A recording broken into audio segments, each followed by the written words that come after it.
She asked for it but regretted it the moment it happened. Emma had always been the one in control. From the moment Daniel met her, he admired her sharp mind, her confidence, the way she carried herself as if she already knew the ending to every story. Their marriage had been built on that balance, her strength, his loyalty. -1 years in, they had what many couples envied: stability, comfort, a home filled with laughter. But behind closed doors, cracks had begun to show. Their passion, once untamed and alive, had settled into routine. Intimacy became scheduled, kisses grew shorter, and the silence between them at night stretched longer than either cared to admit. One evening, over a bottle of wine at their kitchen table, Emma broke the silence with words Daniel never expected. "Maybe you should be with someone else. Just once. Maybe that's what we need." Daniel's fork froze midair. He let out a short laugh, waiting for her to smirk, to tell him she was joking.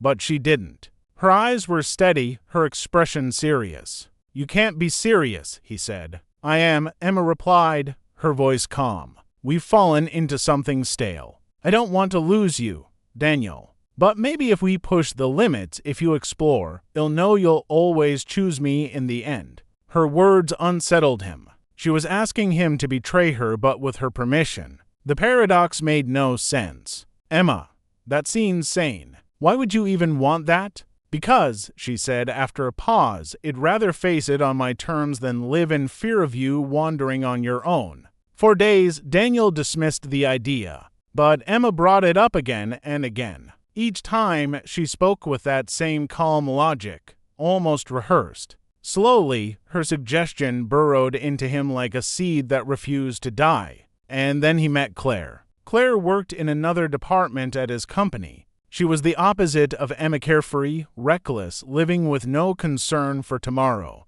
She laughed too loud, wore red lipstick that lingered like a secret, and looked at Daniel in a way that made him feel alive again. At first, he resisted her, but the thought of Emma's words haunted him. "Maybe you should be with someone else." It felt like a green light, a dangerous kind of freedom. When it finally happened, it wasn't planned. A late night at the office, a shared drink, laughter that turned into whispers, and whispers that turned into a kiss. One kiss became two, then a night Daniel could never erase. The next morning, shame and desire clashed in his chest. He had crossed the line, Emma's line. But hadn't she wanted this? Hadn't she given permission? When he came home, Emma was waiting. She noticed the change in his eyes before he spoke a word. "You did it," she said softly. Daniel froze. How did you know?" "Because I know you, and because I see it all over your face." He swallowed hard. "Emma, you asked me too.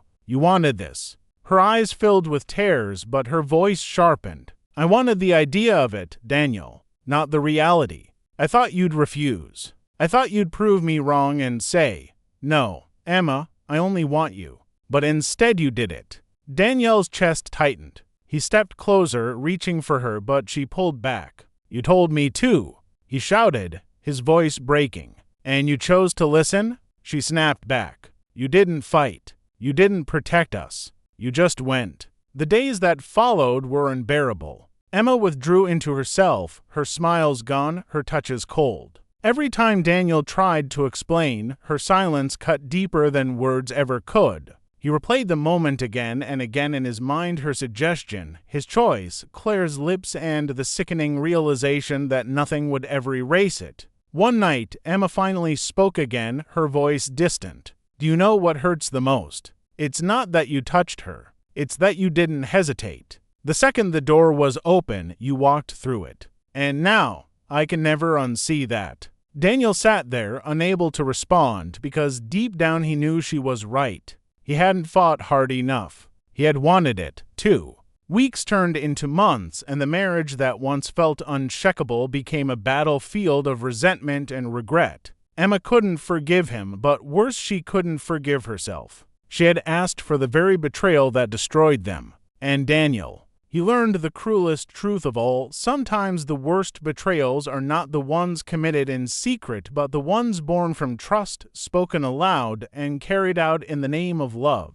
Continuation, the spiral Emma tried to go on as if life hadn't changed. She still made coffee in the mornings, still folded laundry, still smiled politely when neighbors waved. But the warmth behind every gesture was gone. Their home became a house of ghosts, every hallway echoing with silence, every meal shared like strangers. Daniel, desperate, attempted to win her back. He planned small surprises, whispered apologies in the middle of the night, even considered cutting Claire off completely.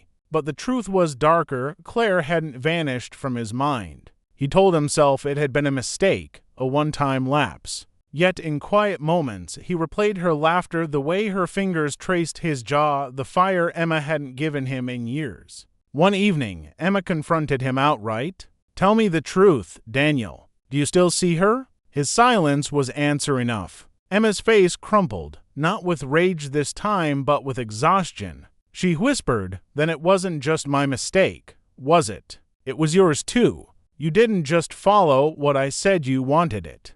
Daniel opened his mouth to deny it, but the words died in his throat. From that night on, Emma changed. She stopped crying. She stopped begging.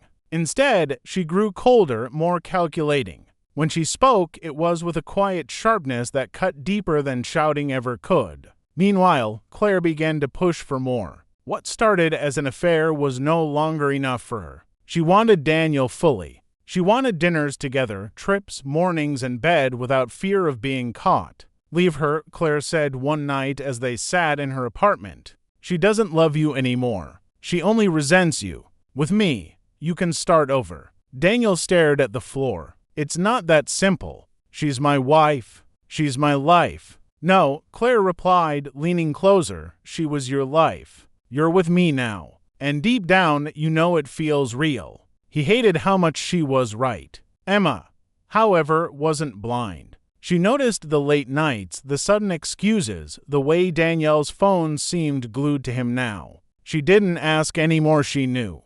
Instead, she began to plan. One morning, as Daniel left for work, she stood by the window, watching his car disappear down the street. A strange calm settled over her. She realized something devastating but freeing. The man she had married was gone. And maybe, just maybe, it was time for her to take control of the ending, just as she had tried to control the beginning.